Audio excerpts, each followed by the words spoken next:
পৃথিবীর সব দেশের চেয়ে বাংলাদেশের কর্পোরেট কর বেশি হওয়ায় এ খাতে ফাঁকি বেশি, আদায় কম। তাই ধাপে ধাপে কর্পোরেট কর 35% নামিয়ে আনার কথা বললেন অর্থনীতিবিদ এবং ব্যবসায়ী নেতারা। আসছে বাজেটে এই বিষয়ে বিশেষভাবে গুরুত্ব দেবার কথা বলছেন তারা। এতে কর আদায় বাড়লে তাদের মত বাড়বে দেশের আদায়। বিস্তারিত জানাচ্ছেন শাইমাতুল্লাহ। বাংলাদেশে ব্যাংক, আর্থিক প্রতিষ্ঠান, টেলিকম সহ সকল কর্পোরেশনে কর্পোরেট কর হার বিশ্বের সব দেশের চেয়ে বেশি। এসব কোম্পানির প্রায় শতভাগই বেসরকারি উদ্যোক্তারা তৈরি করেছেন। যে কোনো দেশে ব্যক্তি উদ্যোক্তারা বিনিয়োগের আগে ওই দেশের কর্পোরেট কর হার বিবেচনায় নিয়েই বিনিয়োগ চিন্তা করেন। ব্যবসায়ীরা বলছেন, কর্পোরেট কর হার কমালে আদায় বাড়বে, বিনিয়োগ উৎসাহিত হবে।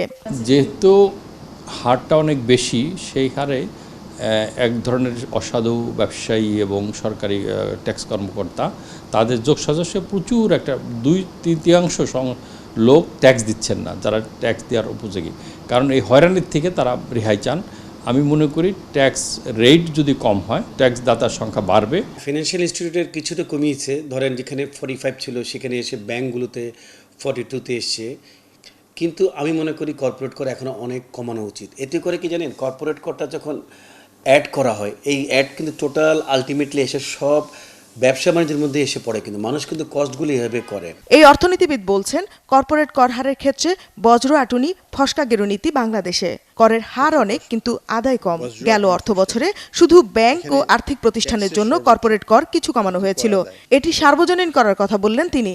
কয়েকটা খাত ছাড়া, সেটার মধ্যে আমি ধরবো ব্যাংকিং খাত বা আর্থিক প্রতিষ্ঠানগুলো এবং টেলিকম এবং টোব্যাকো, এই খাতগুলো ছাড়া, তার টোব্যাকো খাতেও বেশ অল্প কিছু প্রতিষ্ঠান ছাড়া অন্যরা খুব একটা কর দেয় না এবং তাদের সেই কালচারও নেই। বাংলাদেশের যে সিচুয়েশন, তাতে কর্পোরেট করের হার যদি আমরা 20% নামিয়ে আনি এবং শুধু আর্থিক খাত এবং দু একটা খাতকে একটু উচ্চ পর্যায়ে রেখে, তাহলে কিন্তু রেভিনিউ লস খুব একটা যে হবে সেটা আমার মনে হয় না।